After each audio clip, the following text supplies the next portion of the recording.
Il existe des secrets que les plus riches du monde ont jalousement gardés pendant des siècles. Des secrets qu'on n'enseigne pas dans les universités, qui n'apparaissent pas dans les livres de finances personnelles et qui se partagent rarement en dehors de certains cercles.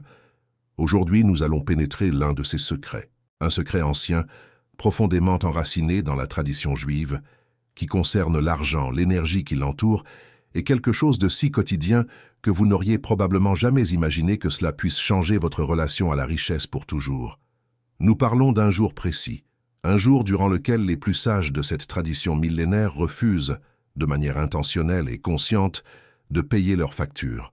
Et ce n'est pas par négligence, ce n'est pas par oubli. C'est parce qu'ils comprennent quelque chose sur la nature de l'argent que la plupart des gens n'apprendront jamais. Avant de révéler ce secret, vous devez comprendre quelque chose de fondamental.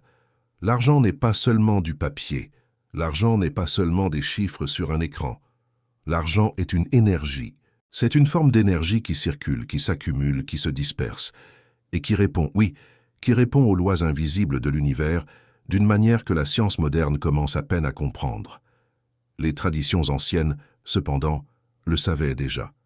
Et aucune tradition n'a compris cela avec autant de profondeur et de précision pratique que la tradition juive. Réfléchissez un instant. La communauté juive représente moins de 0,2% de la population mondiale. Pourtant, parmi les milliardaires de la planète, sa présence est absolument disproportionnée.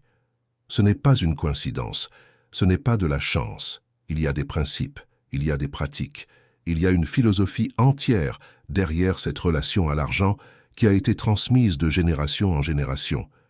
Non pas comme un simple conseil financier, mais comme un mode de vie, comme une compréhension spirituelle du flux de l'abondance dans l'univers. Et au cœur de bon nombre de ces pratiques se trouve le Shabbat. Le 7e jour, le jour de repos, ce jour qui commence au coucher du soleil le vendredi et se termine à la tombée de la nuit le samedi. Ce jour qui, pour beaucoup d'observateurs extérieurs, ressemble simplement à un jour sans travail, à aller à la synagogue, à être en famille, mais qui renferme en réalité l'un des secrets les plus puissants de la prospérité jamais conçue. Durant le Shabbat, les Juifs observants ne paient pas leurs factures. Ils n'effectuent pas de transactions financières. Ils ne manipulent pas d'argent. Et ce n'est pas simplement une question religieuse, même si cela a de profondes racines religieuses. C'est quelque chose de bien plus profond. C'est une déclaration philosophique, énergétique et spirituelle sur la nature de la richesse et sur qui contrôle véritablement le flux de l'argent dans leur vie. Laissez-moi vous expliquer pourquoi c'est si puissant, et pourquoi vous, quelle que soit votre religion ou votre culture, pouvez appliquer ce principe dans votre propre vie pour transformer radicalement votre relation à l'argent. Le premier principe qui sous-tend cette pratique est le principe de l'abondance sur la rareté. Lorsqu'une personne paie ses factures dans un moment d'inquiétude, de stress, d'urgence, elle envoie un message très clair à l'univers et à son propre subconscient. Ce message dit « L'argent se raréfie, l'argent s'en va, l'argent s'épuise ». Et l'univers, fidèle à sa nature de miroir, répond à ce message en créant exactement cette réalité. Plus de rareté, plus d'urgence, plus de sensation que l'argent ne sera jamais suffisant. Le Shabbat interrompt ce cycle de manière radicale. En refusant d'effectuer des transactions financières pendant cette période sacrée, le pratiquant déclare quelque chose de complètement différent. Il dit « Je suis plus grand que mes factures. Ma prospérité ne dépend pas de si je paie ou non aujourd'hui. Le flux d'abondance dans ma vie est continu, constant et ininterruptible. Il n'y a pas d'urgence, il n'y a pas de rareté, il y a la paix. Et depuis cette paix, depuis ce calme profond, la prospérité coule naturellement et sans effort. » Avez-vous déjà remarqué comment les personnes qui semblent vivre dans un stress financier constant ne semblent jamais s'en sortir? Et à l'inverse, il y a des gens qui semblent insouciants, tranquilles par rapport à l'argent. Et curieusement, l'argent semble couler vers eux plus facilement. Ce n'est pas de la magie, c'est de la physique énergétique, c'est la loi de résonance appliquée au champ financier. Vous attirez ce que vous irradiez. Si vous irradiez l'urgence et la rareté, vous attirez des circonstances d'urgence et de rareté. Si vous irradiez la paix et l'abondance, vous attirez des circonstances de paix et d'abondance. Le deuxième principe codé dans cette pratique est le principe de la maîtrise sur l'argent.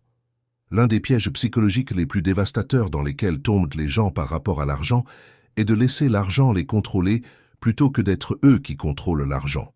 Lorsque vous vivez en attente de chaque facture, lorsque vous ressentez de l'anxiété à chaque fois qu'une note arrive, lorsque votre humeur monte et descend selon combien d'argent vous avez sur votre compte bancaire, vous avez cédé le contrôle. Vous avez laissé l'argent devenir votre maître au lieu d'être votre serviteur. La tradition juive comprend cela avec une clarté extraordinaire. Le Shabbat est, entre beaucoup d'autres choses, une déclaration hebdomadaire de maîtrise. C'est la démonstration pratique que l'être humain est au-dessus de l'argent, au-dessus des transactions, au-dessus du cycle interminable de payer et d'encaisser. En s'arrêtant complètement une fois par semaine, en disant « cela peut attendre », en disant « je suis le maître de mon temps et de mes ressources », le pratiquant recalibre constamment sa relation de pouvoir avec l'argent. Et cela a des effets profonds sur la psychologie et la neurologie. Les études sur la mentalité de richesse ont démontré à maintes reprises que les personnes qui se perçoivent comme maîtresses de leur situation financière, celles qui sentent qu'elles contrôlent l'argent et non l'inverse, sont significativement plus susceptibles de prendre des décisions financières sages, d'investir judicieusement, d'épargner avec discipline et de créer une richesse durable dans le temps. Le Shabbat est un outil d'entraînement mental hebdomadaire pour maintenir cette perspective de maîtrise et de contrôle. Le troisième principe est celui du renouvellement et du rétablissement du flux. Dans la nature, les rivières qui coulent constamment sans jamais s'arrêter finissent par éroder leurs propres rives et perdre leur lit. Les champs cultivés année après année sans repos s'épuisent et cessent de produire. L'esprit qui travaille sans relâche s'effondre. Tout dans la nature nécessite des cycles d'activité et de repos pour maintenir sa puissance et sa productivité. L'argent, en tant qu'énergie qu'il est, ne fait pas exception. En créant une période hebdomadaire de déconnexion financière complète, le Shabbat permet à l'énergie de l'argent de se réorganiser, de se renouveler et de revenir avec plus de force. Cela peut sembler paradoxal, mais il y a une vérité profonde ici que beaucoup d'entrepreneurs à succès ont découvert par eux-mêmes sans nécessairement connaître le principe spirituel qui le sous-tend.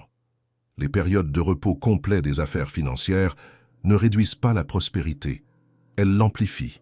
Parce que lorsque vous revenez à l'activité après une période de déconnexion genuinement, vous revenez avec plus de clarté, plus de créativité, plus de capacité à voir des opportunités qui étaient auparavant cachées par le bruit constant des préoccupations quotidiennes. Warren Buffett, l'un des investisseurs les plus prospères de l'histoire, parle fréquemment de l'importance des périodes de réflexion tranquilles. Les grands leaders d'entreprises du monde ont invariablement des rituels de déconnexion qui leur permettent de voir plus clairement. Ce que la tradition juive a codifié dans le Shabbat est simplement la version la plus ancienne et la plus structurée de ce principe universel. Le quatrième principe, et peut-être le plus profond de tous, est le principe de la gratitude comme moteur de l'abondance. Le Shabbat n'est pas seulement un jour de ne pas faire, c'est un jour d'être. C'est un jour de célébrer ce que vous avez déjà. C'est un jour de gratitude profonde et sincère pour tout ce que la semaine a apporté, que cette semaine ait été financièrement extraordinaire ou simplement ordinaire.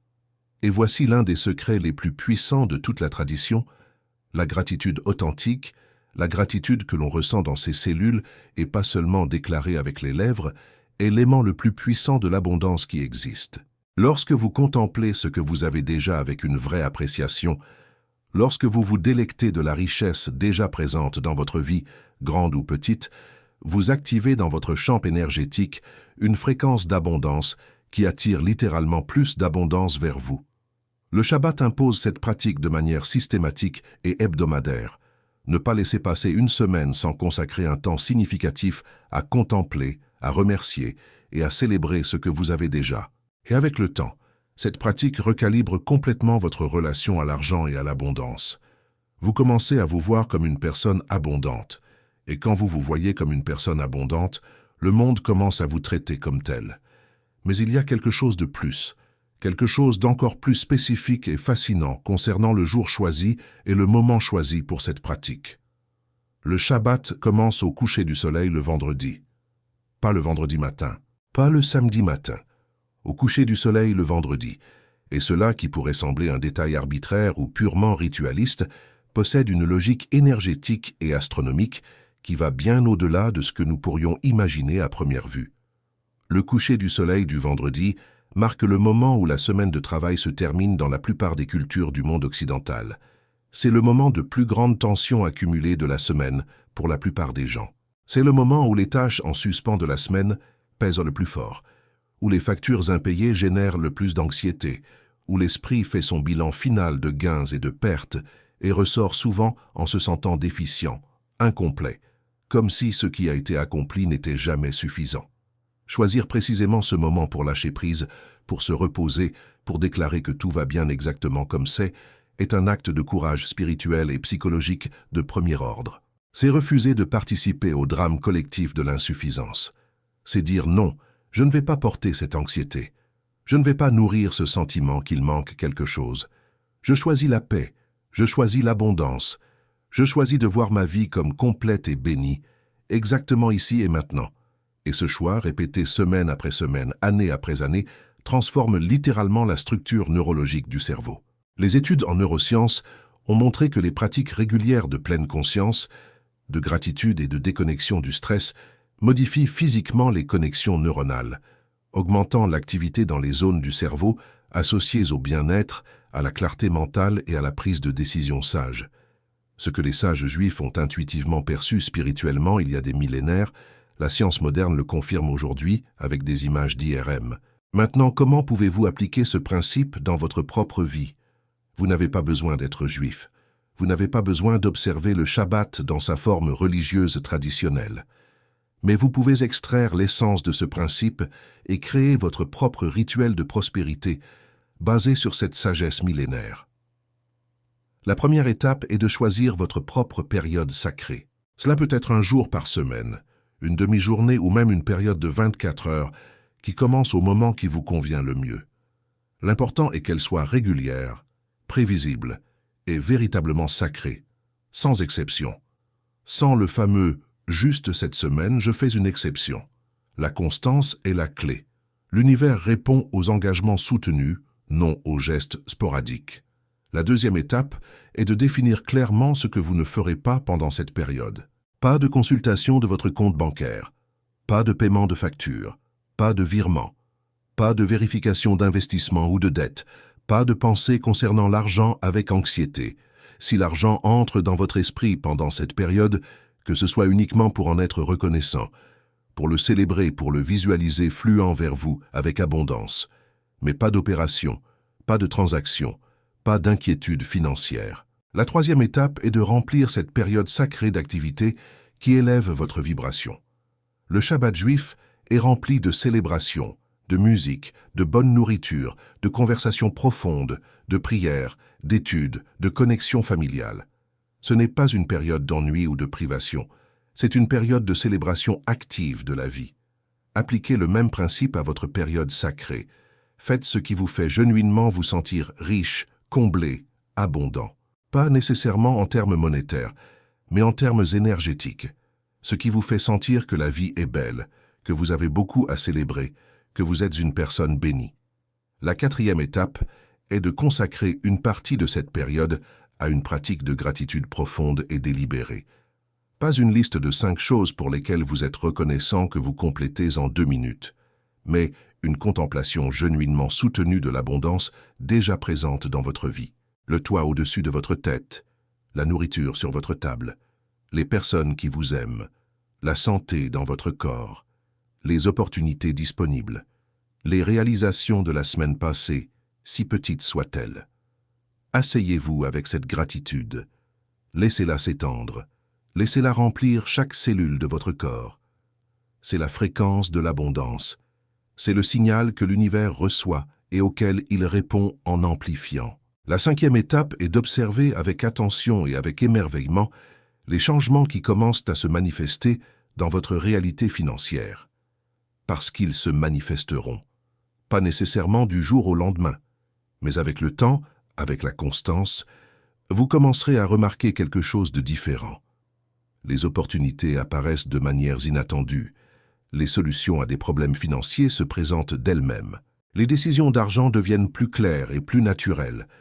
Le stress financier diminue, pas nécessairement parce que vos circonstances ont radicalement changé, mais parce que votre relation intérieure avec l'argent a changé. Et cette relation intérieure est toujours la première cause de la réalité extérieure. Maintenant, je veux approfondir quelque chose qui est au cœur de cette tradition et qui a d'immenses implications pour notre compréhension de la prospérité. La tradition juive enseigne que l'argent est un outil au service de valeurs plus élevées. Pas une fin en soi, pas un dieu à adorer, pas un démon à fuir, mais un outil, un instrument. Et comme tout instrument, sa valeur dépend entièrement de qui l'utilise et à quelle fin. Cette perspective est radicalement différente de celle que la plupart des gens ont par rapport à l'argent. La majorité des personnes ont une relation émotionnelle profondément compliquée avec l'argent. Pour certains, l'argent représente la sécurité. C'est pourquoi ils l'accumulent de manière obsessionnelle sans pouvoir en profiter. Pour d'autres, l'argent représente le danger ou la corruption. C'est pourquoi ils le rejettent inconsciemment ou le dépensent compulsivement chaque fois qu'il arrive. Pour beaucoup, l'argent représente l'amour, l'approbation ou la valeur personnelle, devenant une source d'angoisse existentielle chaque fois qu'il manque. Aucune de ces relations n'est saine. Aucune d'elles ne conduit à une prospérité durable, parce que toutes font de l'argent quelque chose qu'il n'est pas, une entité ayant du pouvoir sur nos vies plutôt qu'un instrument sous notre contrôle. La tradition juive, et spécifiquement la pratique du Shabbat, rééquilibre constamment cette relation, en réservant une période sacrée où l'argent n'existe tout simplement pas comme préoccupation. Le pratiquant se rappelle à lui-même semaine après semaine qu'il est plus que ses finances, que sa valeur en tant qu'être humain ne dépend pas de son solde bancaire, que son bonheur et sa plénitude ne sont pas conditionnels à sa situation monétaire. Et paradoxalement, cette libération intérieure est exactement ce qui permet à la prospérité extérieure de circuler plus librement. Parce que la prospérité, dans son sens le plus profond, n'est pas une question de combien d'argent vous avez. C'est une question de combien de liberté intérieure vous avez par rapport à l'argent. Et les personnes qui ont atteint cette liberté intérieure sont invariablement celles qui prospèrent le plus dans le monde extérieur également. Pensez aux grands patriarches de la tradition juive. Pensez aux familles qui ont bâti des empires financiers sur plusieurs générations. Il y a un schéma constant qui émerge lorsqu'on observe leur vie attentivement. Ce ne sont pas des personnes qui ont vécu obsédées par l'argent. Ce sont des personnes qui ont vécu engagées envers des valeurs, un but, un service. L'argent n'était pas leur objectif, c'était la conséquence naturelle d'une vie bien vécue selon des principes solides. Et le Shabbat, ce jour sacré de repos et de déconnexion financière, est la pratique centrale qui maintient cette perspective calibrée semaine après semaine. C'est l'encre qui empêche la personne d'être emportée par le courant du matérialisme compulsif et de l'anxiété financière chronique. C'est le miroir hebdomadaire qui lui rappelle qui elle est au-delà de ce qu'elle possède. Je voudrais maintenant vous parler de quelque chose que peu de gens connaissent sur la relation entre le Shabbat et ce que les kabbalistes appellent l'énergie de l'argent. La Kabbale, la tradition mystique juive, a une compréhension de l'univers comme un système d'énergie interconnecté qui coule des niveaux supérieurs vers les niveaux inférieurs, du spirituel vers le matériel. Dans ce système, l'argent est considéré comme une manifestation de l'énergie divine de l'abondance, qui coule à travers le monde matériel. Et cette énergie, comme toute énergie, suit des lois. L'une de ces lois est la loi du récipient. Pour pouvoir recevoir plus d'abondance, vous devez créer de l'espace pour la recevoir. Vous devez élargir votre capacité en tant que récipient de l'abondance divine. Et le Shabbat est précisément cela, un temps consacré à élargir votre capacité intérieure de recevoir. Lorsque vous êtes en mode constant d'urgence, de paiement, de transaction, d'inquiétude financière, vous êtes essentiellement fermé comme récipient. Vous êtes en mode contraction, en mode peur. Et l'énergie de l'abondance ne peut pas entrer dans un récipient contracté. Elle ne peut circuler que vers des récipients ouverts, expansifs, détendus. Le Shabbat vous ouvre, vous étend, vous détend, vous amène à un état de réceptivité genuinement véritable, dans lequel l'abondance peut circuler librement vers vous. Et lorsque vous revenez à la semaine de travail, après cette période d'ouverture, vous arrivez différemment. Vous arrivez avec une plus grande capacité de recevoir, avec une plus grande ouverture aux opportunités, avec une plus grande sensibilité pour reconnaître et saisir les flux de prospérité qui sont toujours disponibles, mais que nous ne voyons souvent pas parce que nous sommes trop contractés par la peur et l'urgence. Il y a un autre aspect de cette pratique qui mérite une attention particulière et qui concerne la communauté. Le Shabbat ne se pratique pas dans l'isolement. Il se pratique en famille, en communauté. La table du Shabbat est une table partagée. Les bénédictions du Shabbat se prononcent à voix haute.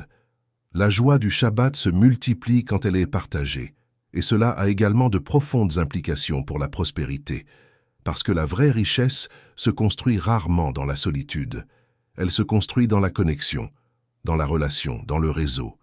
Les communautés qui ont le plus prospéré tout au long de l'histoire sont celles qui ont cultivé de forts liens de solidarité, de soutien mutuel, de célébration collective. Et le Shabbat est, entre beaucoup d'autres choses, une technologie hebdomadaire pour renforcer exactement ces liens.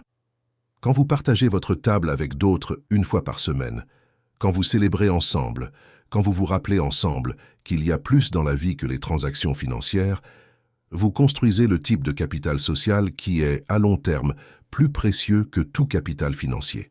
Parce que ce capital social se transforme en opportunité d'affaires, en soutien dans les moments difficiles, en références et recommandations, en accès à des réseaux de connaissances et de ressources qui seraient autrement inaccessibles. La communauté juive a compris cela depuis des millénaires, et le Shabbat est l'un des mécanismes centraux par lesquels cette communauté reste cohésive, forte et mutuellement enrichissante. Il pourrait surgir dans votre esprit une objection légitime.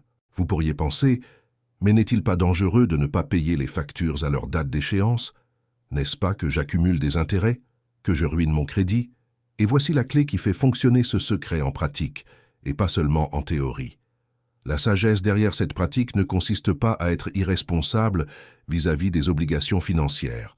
Un juif observant qui a une facture qui échoua le samedi la paie le vendredi avant le Shabbat, ou la paie le dimanche après. La clé n'est pas dans l'irresponsabilité. La clé est dans l'intentionnalité et la planification. Ce que cette pratique requiert en réalité, c'est une organisation financière supérieure.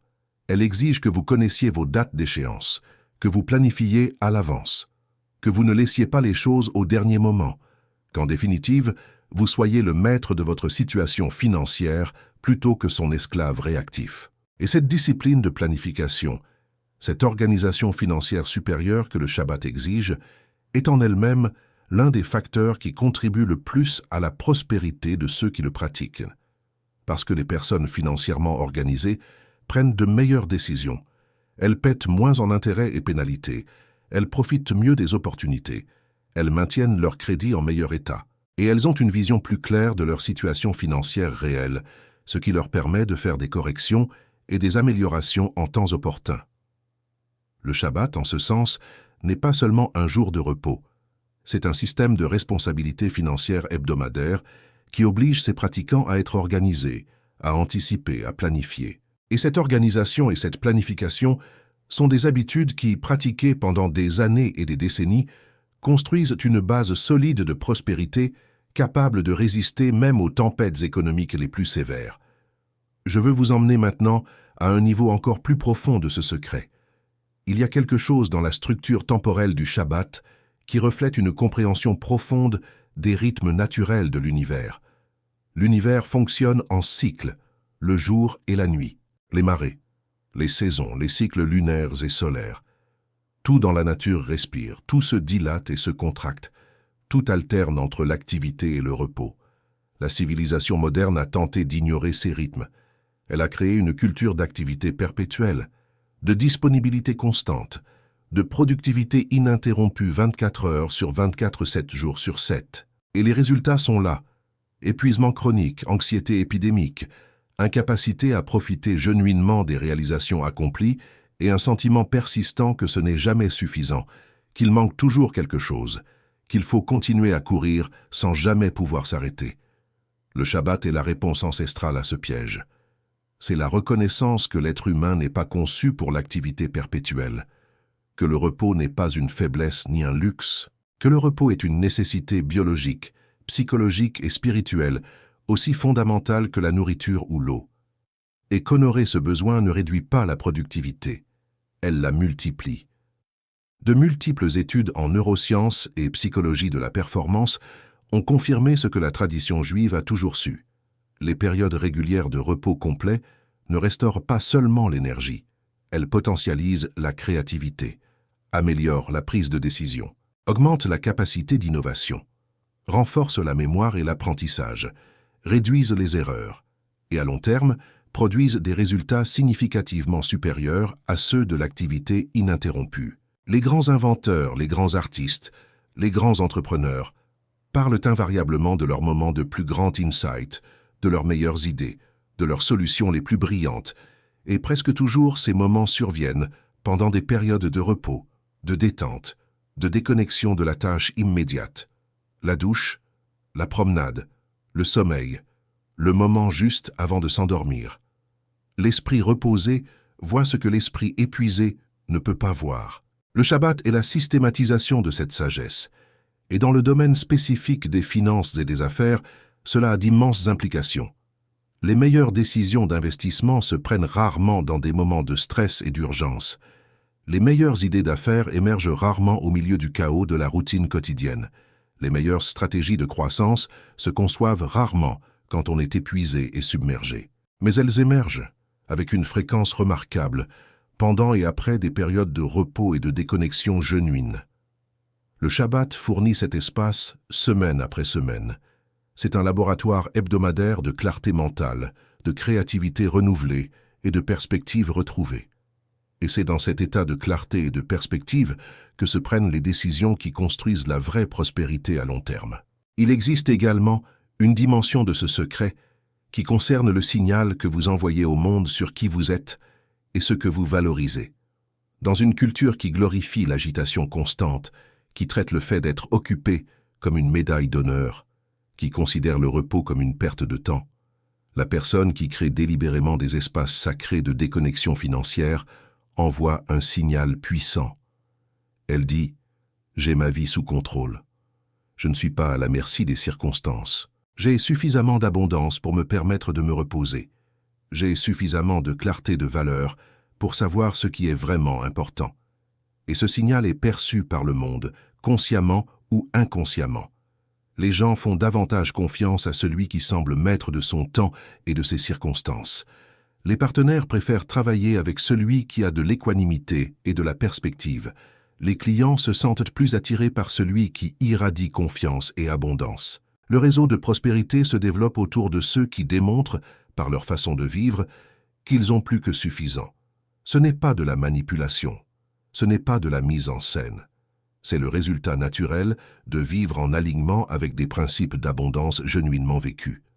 Quand vous avez réellement internalisé que vous avez suffisamment, quand vous avez réellement cultivé la paix intérieure par rapport à l'argent, cela se voit. Cela se ressent dans la façon dont vous parlez, dans la façon dont vous prenez des décisions, dans la façon dont vous traitez les gens.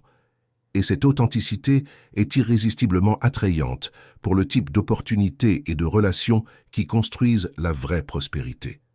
Il y a un concept dans la tradition juive qui est fondamental pour comprendre ce secret dans sa totalité. Ce concept est menuha, qui se traduit généralement par repos, mais qui signifie en réalité quelque chose de beaucoup plus riche et plus profond. Menuha n'est pas simplement l'absence d'activité, c'est une présence positive. C'est un état de paix, d'harmonie, de plénitude, de satisfaction genuinement vécue.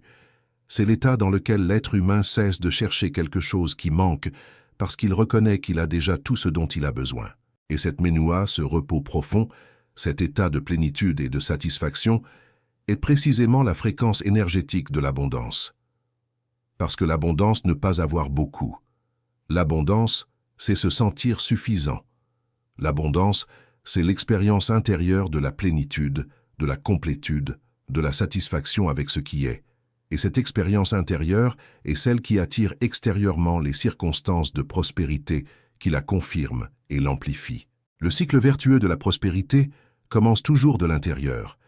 Il commence avec l'expérience intérieure de l'abondance qui attire des circonstances extérieures d'abondance qui confirment et approfondissent l'expérience intérieure qui attire davantage de circonstances extérieures, et ainsi de suite en spirale ascendante sans limite visible. Le Shabbat est la porte d'entrée de ce cycle vertueux. C'est la pratique qui cultive l'expérience intérieure de menuha, de plénitude, de paix, d'abondance, indépendamment des circonstances extérieures. Et c'est peut-être l'enseignement le plus profond de tous ceux que nous avons explorés aujourd'hui. La prospérité ne commence pas quand vous avez suffisamment d'argent en banque. La prospérité commence quand vous avez suffisamment de paix dans le cœur. Et cette paix ne peut pas être achetée. Elle ne peut pas être gagnée. Elle ne peut pas être réalisée par plus de travail ou plus d'efforts. Elle ne peut être cultivée que délibérément et constamment à travers des pratiques qui vous connectent à votre propre suffisance intérieure. Le Shabbat est cette pratique. Et le secret des plus prospères de la tradition juive n'est pas qu'ils sont plus intelligents, ni plus travailleurs, ni plus astucieux en affaires, même si toutes ces qualités peuvent être présentes. Le secret est qu'ils ont été éduqués, dès leur plus jeune âge, dans une pratique hebdomadaire de connexion avec leur propre suffisance intérieure. Ils ont été entraînés, semaine après semaine, à se sentir complets et abondants, indépendamment de leurs circonstances extérieures. Et cette expérience intérieure, soutenue d'abondance, est la racine de laquelle toute leur prospérité extérieure a grandi. Je voudrais maintenant vous parler de ce que les neuroscientifiques appellent le réseau en mode par défaut du cerveau. Lorsque le cerveau n'est pas focalisé sur une tâche spécifique, lorsqu'il ne traite pas activement un problème ou ne suit pas un stimulus externe, il entre dans un état que les scientifiques appellent le mode par défaut. Pendant longtemps, on a cru que c'était simplement l'état d'inactivité du cerveau, une sorte de ralenti sans importance. Mais les recherches des 20 dernières années ont révélé quelque chose de surprenant. Le réseau en mode par défaut n'est pas inactif. Il est extrêmement actif. Et c'est durant cet état de repos apparent que le cerveau accomplit certaines de ses fonctions les plus importantes. Il intègre des informations issues d'expériences passées. Il établit des connexions entre des idées qui semblaient sans rapport. Il traite les émotions et les relations sociales complexes. Il développe l'empathie et la compréhension d'autres perspectives. Et il génère la créativité et l'innovation impossibles durant l'état de concentration active. Le Shabbat, en créant une période prolongée de déconnexion des tâches et des préoccupations quotidiennes, et spécialement des préoccupations financières, permet au réseau en mode par défaut de fonctionner à pleine puissance. Et ce qui émerge de cet état de repos apparent sont des insights, des idées, des solutions, des connexions, qui peuvent avoir une valeur économique incalculable. Les grandes idées d'affaires qui changent des vies émergent rarement dans les réunions de travail. Elles émergent dans les moments de quiétude, de promenade, de contemplation. Le Shabbat est la culture délibérée et systématique de ce type d'état. À la fin de cette exploration, je veux vous laisser avec une invitation. Une invitation à expérimenter, avec courage et ouverture, ce principe dans votre propre vie. Choisissez une période, même petite au début, même seulement quelques heures. Une période durant laquelle l'argent n'existe tout simplement pas comme préoccupation, où les factures peuvent attendre, où les comptes bancaires ne sont pas consultés, où le téléphone est silencieux pour les notifications financières, où votre seule tâche est d'être présent, de célébrer, de remercier et de vous sentir abondant. Et observez ce qui se passe, non seulement pendant cette période, mais dans les jours qui suivent. Observez la qualité de vos pensées, observez la qualité de vos décisions financières, observez si des opportunités commencent à apparaître de manière que vous ne voyiez pas auparavant. Observez si votre relation à l'argent commence à se sentir différente, moins urgente, moins anxieuse, plus libre, plus puissante. Parce qu'en fin de compte, la plus grande richesse ne se mesure pas à ce que vous avez. Elle se mesure à la liberté que vous ressentez. Et cette liberté, la liberté vraie par rapport à l'argent, la liberté de vous relier à la prospérité depuis la paix plutôt que la peur, depuis l'abondance plutôt que la rareté, depuis la maîtrise plutôt que la servitude, cette liberté est exactement ce que le Shabbat a cultivé dans le cœur de ses pratiquants depuis des millénaires. Le secret des plus prospères n'est pas de travailler davantage, c'est de mieux se reposer. Ce n'est pas d'accumuler davantage, c'est de remercier davantage. Ce n'est pas de courir plus vite, c'est de s'arrêter avec plus de sagesse. Et il y a un jour où cet arrêt, cette pause délibérée, ce refus sacré de payer des factures et de participer au cycle de l'anxiété financière devient l'acte le plus puissant qu'une personne puisse accomplir pour attirer et maintenir la prospérité dans sa vie. Ce jour existe, ce secret est réel. Et maintenant que vous le connaissez, la question n'est pas de savoir si ça fonctionne. La question est de savoir si vous avez le courage et la sagesse de l'appliquer dans votre propre vie. Parce que les secrets ne transforment pas les vies simplement parce qu'ils sont connus. Ils les transforment quand ils sont vécus, quand ils sont pratiqués, quand ils deviennent non pas de l'information, mais de l'expérience. Non pas de la théorie, mais de la réalité quotidienne. Le plus grand voyage de prospérité commence par un seul pas, et ce pas pourrait être aussi simple et aussi profond que la décision de s'arrêter, de lâcher prise, de se reposer, de faire confiance au fait que l'abondance ne disparaît pas si vous cessez de la poursuivre pendant un jour, mais qu'elle coule vers vous avec plus de plénitude quand vous apprenez à la recevoir avec paix.